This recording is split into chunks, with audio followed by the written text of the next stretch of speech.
Salut tout le monde, je suis de retour aujourd'hui pour vous faire une vidéo que j'avais vraiment hâte de tourner en fait. C'est concernant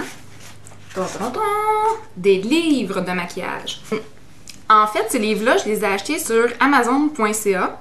Donc malheureusement, ce sont tous des livres en anglais, mais très facilement compréhensibles. J'ai 3 livres qui sont tous sur des thématiques différentes. Je vais vous faire un bref résumé de chacun des livres, puis après je vais vous les présenter un peu plus en profondeur chacun, en vous donnant des exemples.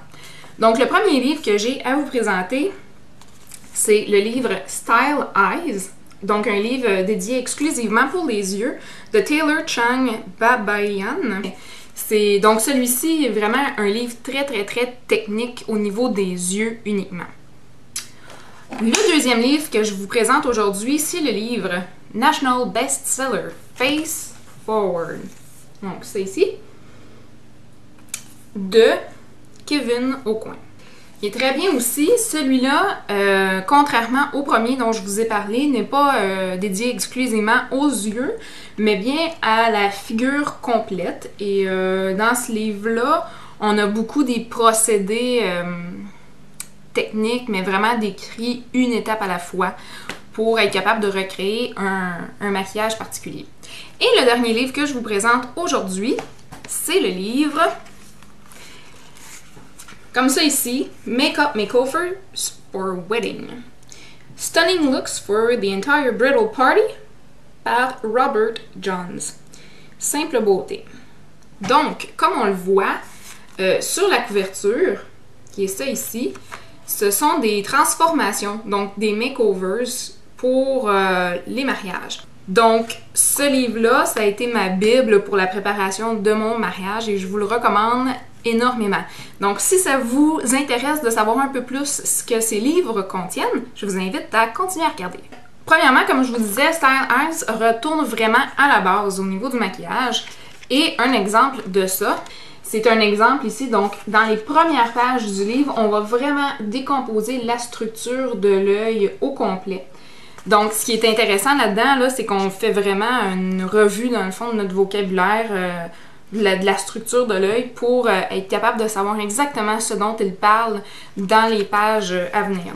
Puis à chaque fois qu'il y a des trucs comme ça, là, il y a toujours un peu, c'est toujours des paragraphes de texte en fait là, qui vont vraiment vous expliquer en détail les techniques, les conseils selon la forme de votre œil, la couleur de votre œil, la couleur de votre peau, vos problèmes de peau si vous en avez. Un exemple dans le fond de truc que j'ai bien aimé dans ce livre, c'est un petit guide de la création du parfait sourcil. Plus loin, on va vraiment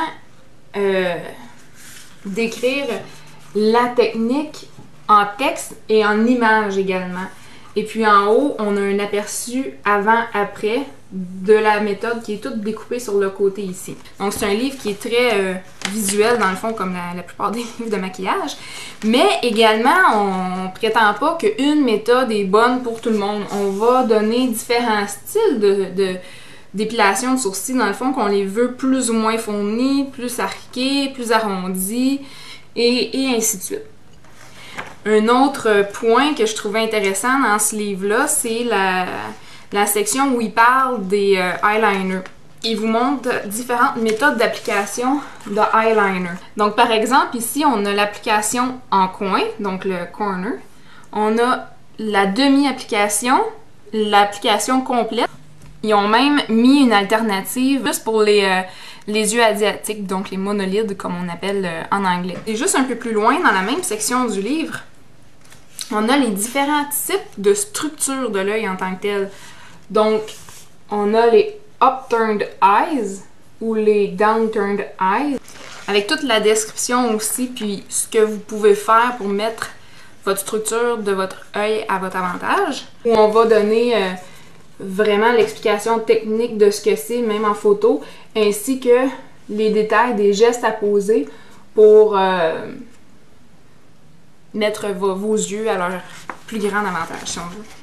Et finalement, là, je ne rentrerai pas en profondeur là, dans toutes les méthodes qu'il présente pour appliquer le...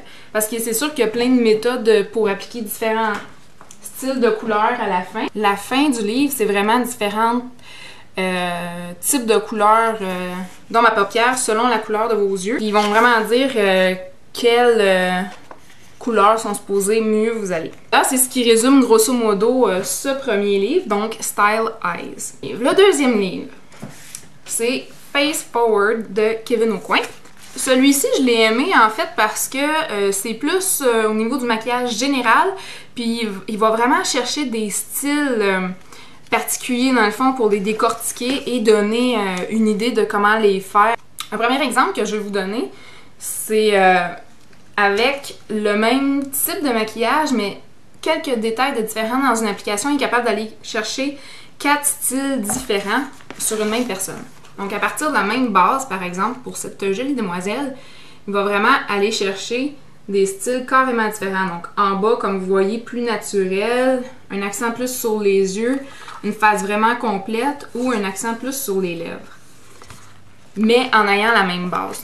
Il décrit aussi textuellement la réalisation du maquillage et la théorie qui est reliée à ça. Une autre chose, là j'en ai choisi un parmi tant d'autres, là c'est vraiment sur un côté, une page, il va mettre la photo d'un maquillage final. Et sur l'autre page, en 10 étapes complètes dans le fond, il va vraiment décrire comment il réalise le maquillage. Donc on a la jolie demoiselle qui est ici, qui a une face complète de maquillage. Et sur l'autre côté, on a vraiment toutes les étapes. C'est vraiment étonnant comment ils sont capables de bien verbaliser et décrire toutes les étapes du maquillage. Puis les photos sont vraiment prises quand la fille est en train là, de poser son cache-cerne, par exemple, ou en train de faire ses sourcils. Donc, je trouve que c'est un bon livre pour ceux qui sont plus visuels, parce que parfois, quand on lit, c'est pas toujours évident, là, mais avec les photos, ça aide vraiment beaucoup. Un autre que je trouvais le fun, en fait, qu'il a mis dans son livre, c'est un maquillage pour homme. Mais très naturel, on s'entend, là, c'est juste pour avoir un effet bonne mine. Donc, on a la photo du monsieur à côté. Donc, le résultat final. Et toutes les étapes pour obtenir un résultat très naturel, donc un no make-up version homme. Et finalement, plus vers la fin du livre, on a des maquillages de célébrités en fait qui sont recréés, qui sont expliqués encore là en 10, 11, 12 étapes. Mais cette fois-ci, au lieu d'être démontré en photo, c'est en dessin. Un des exemples que j'ai pris pour vous, c'est Audrey Hepburn. Donc finalement avec vraiment l'œil de biche qu'on connaît tous. Et les étapes qui sont décrites. Et dans le fond, les points qui sont à pas oublier. Le dernier, dans le fond, pour ce livre-là que je vais vous montrer, c'est que je le trouvais super réussi, dans le fond. C'est un maquillage de Marilyn Monroe qui a été réalisé sur quelqu'un qui ressemble absolument pas à Marilyn Monroe. Donc c'est assez impressionnant là, le résultat que ça donne. Voici la photo de la madame avant. Et voici le résultat après. Donc, vous voyez là que c'est assez impressionnant. Là.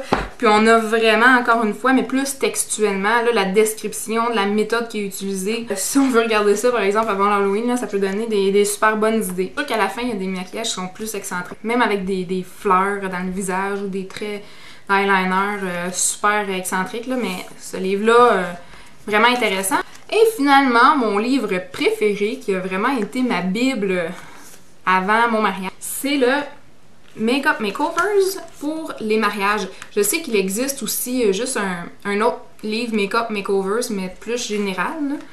Mais dans le fond, celui-là, c'est un livre qui traite vraiment du maquillage de A à Z. Mais des trucs pour bien paraître en photo, par exemple, puis des trucs aussi pour avoir une peau qui est à son meilleur le jour de son mariage. Donc, vraiment une foule de trucs pour optimiser notre beauté lors du grand jour. C'est des maquillages qui sont plutôt neutres, naturellement.